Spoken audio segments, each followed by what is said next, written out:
Judith Rogerson. My official title is Parliamentary Spokesperson for the Liberal Democrats for Harrogate and Knaresborough. What that means is really I'm the spokesperson, particularly on national issues, but in general, if there are any topics of importance that come up about the area, I'm the person who will normally be the one whose name comes up. I was the candidate at the general election last year, but there are no candidates at the moment because there's no election looming. So that's my position really, is to sort of take the lead in speaking up for the Liberal Democrats in Harrogate and Knaresborough. I think it was a whole host of issues that came together. Firstly, I'd say we had a really great team here, and that was why we were able to run a strong campaign. And we had huge numbers of volunteers coming and helping, people who gave up loads of time, and I'll always be grateful for them for what they did.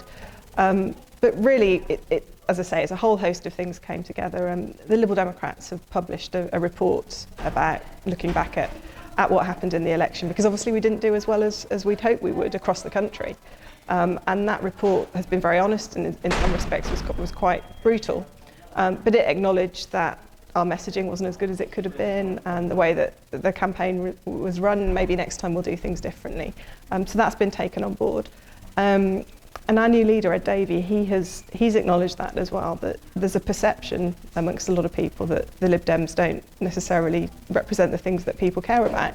Now, it may be that we do, but if the issue is the messaging, we need to sort that out. And what Ed has been doing since he was elected our leader over the summer is he's been doing what he's called a listening tour. And he's been going around talking to people about their lives and what's going on. And he's made very clear this isn't about 10-minute photo ops. He's been sitting down, chatting to people about their businesses, about their lives. He's put a real emphasis on caring and being carers, because he has a lot of personal experience of that, so knows how important that is. So that's one thing that the Lib Dems have taken on board, that we need to do things differently. But there were other issues as well. Obviously Brexit was really one of the defining issues of the election, and we took a very pro-European stance, and that was, I think, the right thing to do. But there was a difficulty with our messaging and our policy on that. We had for years said that the second referendum was the right way forward, and we didn't back away from that. We still stood by that. But we obviously took the point that if we were elected as the government, that would be a mandate that the people had voted to revoke Article 50.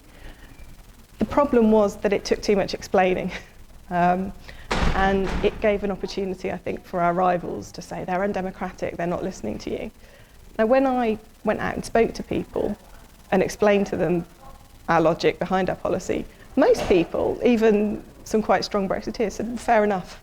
You know, what you're saying is we either have a vote, the general election, or we have another referendum. But I think when you've got to talk to someone for 5 or 10 minutes to explain a policy, you've lost them. So that was a problem. The Conservatives, on the other hand, had a very clear "Get Brexit Done" message, which was an attractive message. Now, we didn't agree with them, and it was clear that it didn't get Brexit done. Brexit is very much still happening, and disgracefully, they're trying to back away from that deal now. But that was an attractive, snappy message that appealed to a lot of people. But I think really one of the biggest issues here and across the country, in places where the Liberal Democrats were the contenders against the Conservatives, was the fear of Corbyn. Because earlier on in the campaign, we were talking to a lot of people who naturally were Conservative voters, but they were really angry with what the Conservatives were doing on Brexit, on other issues. They were frankly a little bit embarrassed by Boris Johnson as the potential Prime Minister, and were swaying towards voting Liberal Democrat. But as the campaign went on, and it was the Conservatives actually quite effectively pushed this, was the fear of what if Jeremy Corbyn becomes Prime Minister. And so in the final days of the campaign, people were saying, really sorry, I like you, I like what the Liberal Democrats are saying, but I can't risk letting Jeremy Corbyn become the Prime Minister. And that was something that was outside of our control, and it was frustrating, but that was part of the difficulty with that election last year, was the two main parties were led by people who were both fundamentally unsuitable to be Prime Minister. So it left people deciding where to put their cross on the ballot box in a really difficult position, and unfortunately we suffered here and we suffered across the country because of that.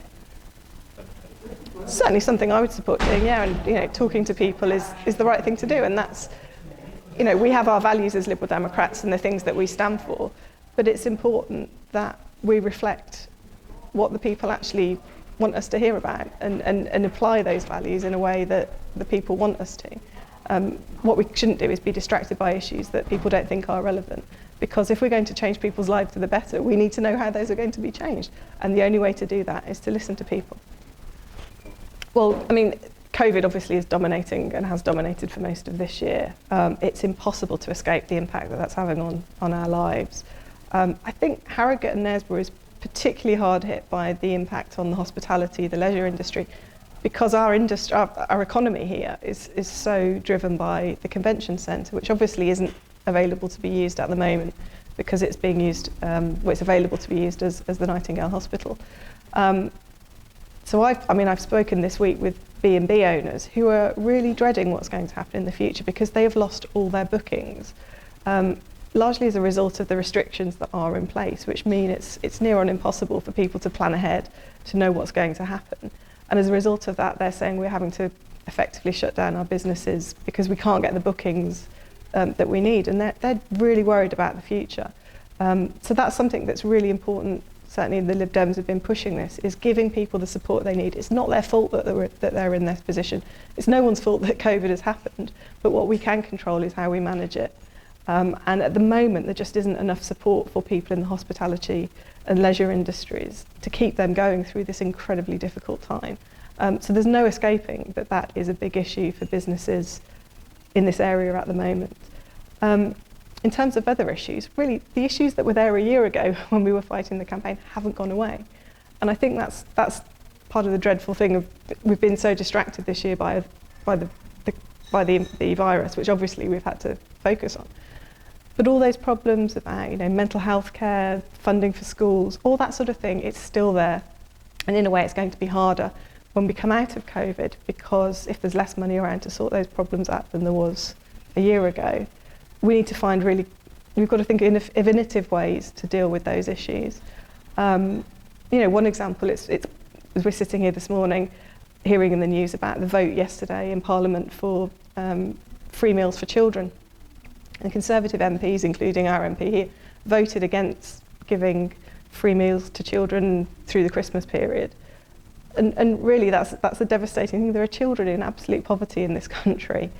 They were there before COVID, and they will still be there after COVID. And sorry to say, there probably will be more people who are struggling after COVID because there will be lost jobs.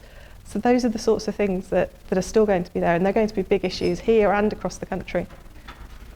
So the tier system, I can understand that the government wanted to try and make things a bit clearer, but that doesn't seem to be what's happening.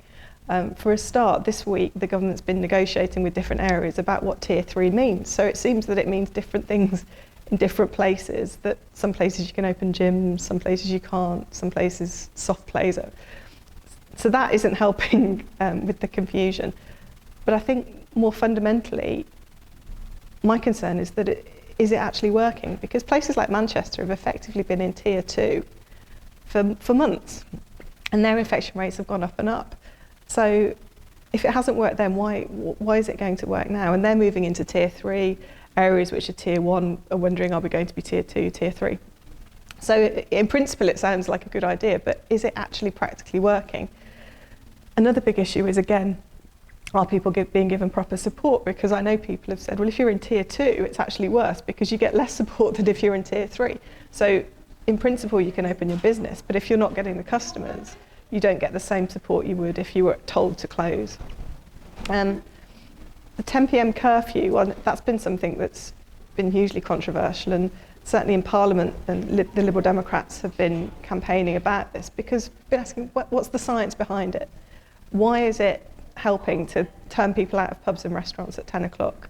And we've seen pictures, in central London of people crowding onto the tube because they've all had to leave at the same time. Now, here in Harrogate, that's not quite the same issue, but I've certainly been out. I went out for dinner in Knaresborough a couple of weeks ago. 10 o'clock, everyone had to leave and was standing on the pavement outside, waiting to go home or waiting for a taxi or what have you. It's impacting on businesses, but is it actually making a difference in slowing down COVID? If the answer is no, then that's not doing the job it should be doing. And I think it really does need a rethink. If there's science behind it, tell us what that science is.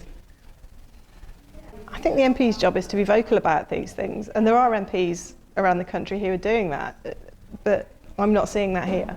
What I would like to see is our MP speaking up for the local industry.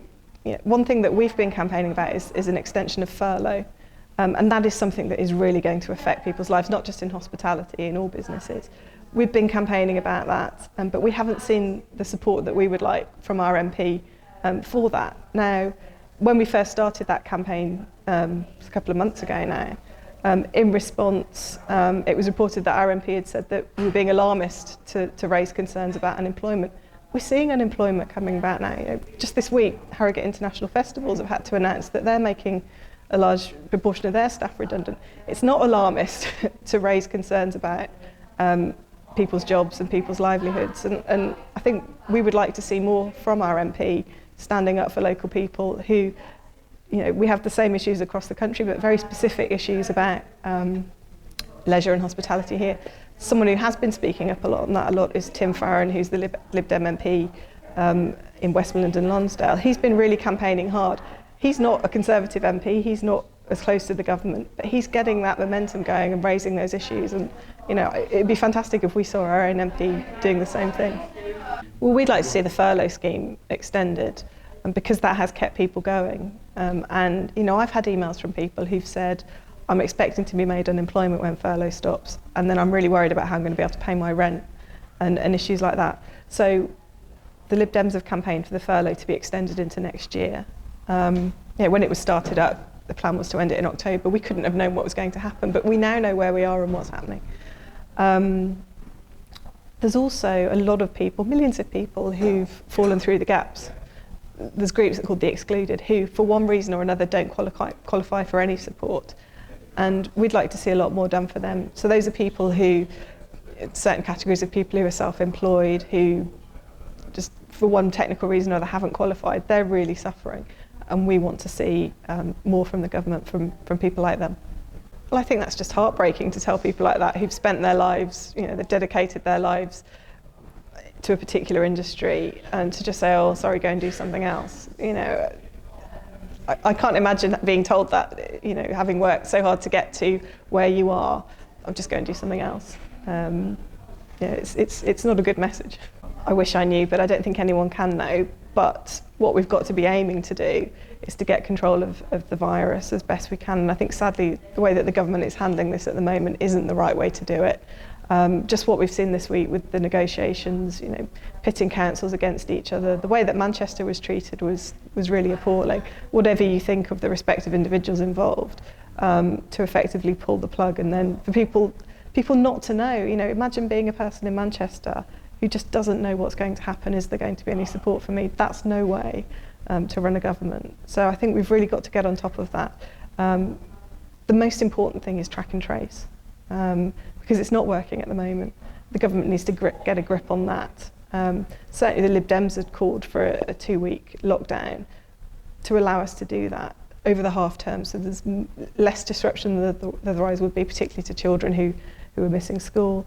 But unless we get a grip on track and trace, things aren't going to improve as quickly as we need them to. So that really is, I think, the key.